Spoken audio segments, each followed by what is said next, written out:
لگ بھگ 3 سال قبل یعنی 13 جنوری 2018 کو صوبائی دارالحکومت کراچی میں الصبح ایک جعلی پولیس مقابلے میں پاکستان کے قبائلی ضلع جنوبی وزیرستان سے تعلق رکھنے والے 4 نوجوانوں کی ہلاکت نے پاکستان میں ایک نئی تحریک کو جنم دیا تھا، لیکن بعض مبصرین کی رائے میں 3 برس بعد یہ تحریک اب اپنا اثر کھو رہی ہے۔ ہلاک ہونے والے ان 4 نوجوانوں میں سے ایک نقیب اللہ محسود تھے اور ان ہلاکتوں کی کوکھ سے جنم لینے والی تحریک پشتون تحفظ موومنٹ PTM تھی۔ آج اس واقعے کے 3 سال بعد چند تجزیہ کاروں کی رائے یہ ہے کہ ابتدا میں انتہائی سبک رفتاری سے پاکستان بھر میں معروف ہونے والی یہ تحریک فوج پر بے جا تنقید، پاکستانی اداروں کی جانب سے اس تنظیم پر غیر ملکی ایجنسیوں سے روابط اور مالی معاونت حاصل کرنے جیسے الزامات، PTM کے اندر طرز سیاست پر موجود مبینہ تضادات اور قبائلی علاقوں میں کچھ حد تک عوامی مسائل کے حل ہونے کے باعث شاید اب اپنی مقبولیت کھو رہے ہیں۔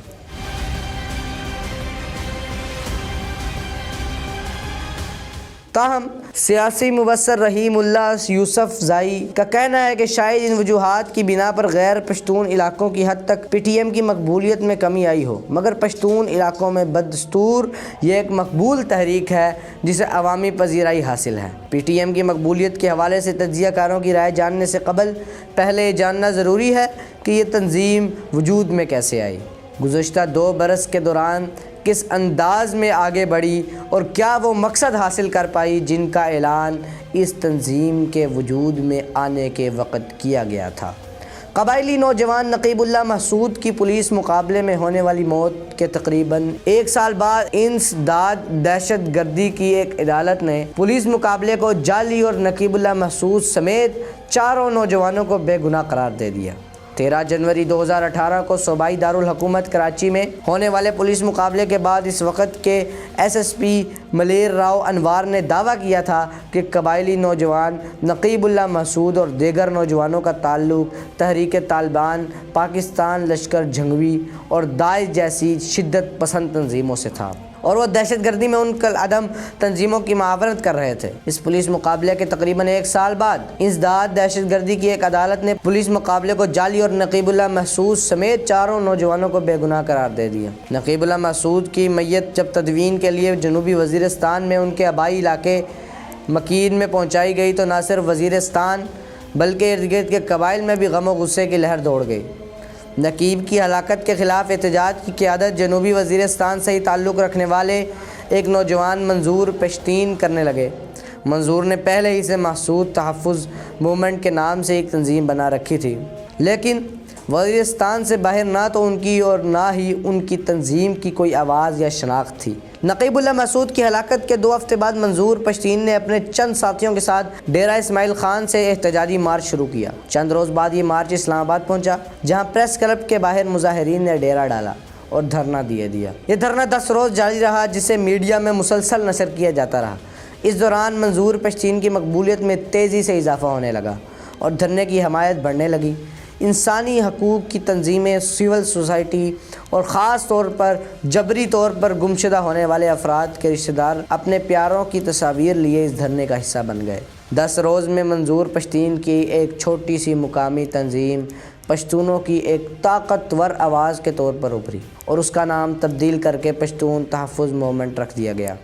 PTM نے ابتدائی طور پر 6 مطالبات پیش کیے، جن میں راؤ انوار کی گرفتاری، سابقہ قبائلی علاقوں سے بارودی سرنگوں اور فوجی چیک پوسٹوں کا خاتمہ اور لاپتہ ہونے والے پشتونوں کی برآمدگی اور قبائلی عوام کے ناموس کی بحالی جیسے مطالبات پیش کیے گئے۔ پشتون تحفظ موومنٹ سے قبل منظور پشتین نے محسود تحفظ موومنٹ کے نام سے ایک تنظیم بنا رکھی تھی۔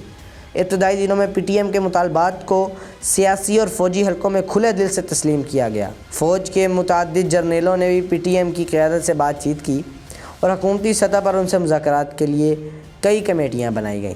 ان کے مطالبات کو جائز اور پشتین کو زبردست شخص کا نام دیا گیا، لیکن جلد ہی اس رائے میں تبدیلی آنے لگی۔ دھرنے کے بعد بڑھتی ہوئی عوامی ہمدردی کی لہر سے حوصلہ لیتے ہوئے PTM نے اپنے دائرے کو پورے ملک میں بڑھا دیا۔ ویسے تو PTM کی جدوجہد پرامن ہی رہی، لیکن اس کے قائدین نے عوامی اجتماعات میں قبائلی عوام کو درپیش بہت سے مسائل کا ذمہ دار ملک کے اہم سیکورٹی اداروں اور فوج کو ٹھہرایا۔ کئی بڑے شہروں میں جلسے کرنے کا اعلان ہوا، لیکن خاص طور پر بلوچستان میں ہونے والے جلسوں اور ان میں پاکستان کے ریاستی اداروں پر کی جانے والی تنقید نے پی ٹی ایم اور فوج کے تعلق کی نوعیت کو تبدیل کر کے رکھ دیا۔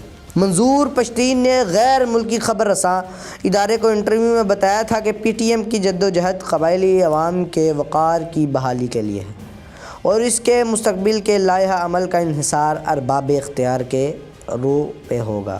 ہماری جدوجہد پرامن رہے گی، لیکن اس کا انحصار حکمرانوں پر ہے کہ وہ ہم سے کیا رویہ رکھتے ہیں۔ انہوں نے ہم پر جو ظلم کیا ہے، کیا وہ اسے قبول کریں گے؟ کیا وہ ہمیں شہری کی حیثیت سے اپنائیں گے؟ کیا وہ ہمارے خون کو جو اتنے سالوں سے بہتا رہا ہے تسلیم کریں گے، یا وہ ہمیں ٹیشو پیپر سمجھتے ہیں جسے آنکھوں نے استعمال کیا ہے؟ پی ٹی ایم قیادت کی ایک ایسی نوعیت کی کھلے ہندو تنقید سے فوج بے چین ہونے لگے۔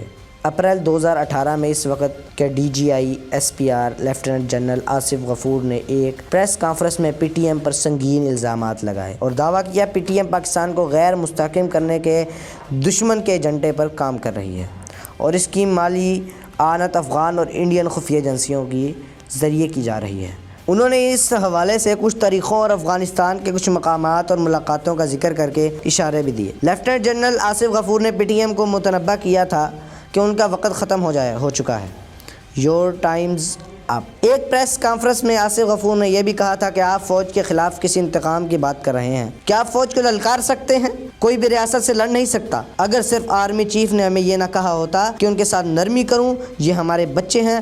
دونوں طرف سے سخت بیانات کے بعد پی ٹی ایم اور فوج کے درمیان رابطے ختم ہو گئے۔ میڈیا پر پی ٹی ایم کی کوریج پر مبینہ طور پر پابندی عائد کر دی گئی۔ پی ٹی ایم کی قیادت کی گرفتاریاں ہوئیں اور ان پر دہشت گردی اور بغاوت کے قوانین کے تحت مقدمات درج ہوئے، لیکن جو پی ٹی ایم کے خلاف حکومت کی کارروائی میں تیزی آنے لگی، ان کی مقبولیت نئی بلندیوں کو چھونے لگی۔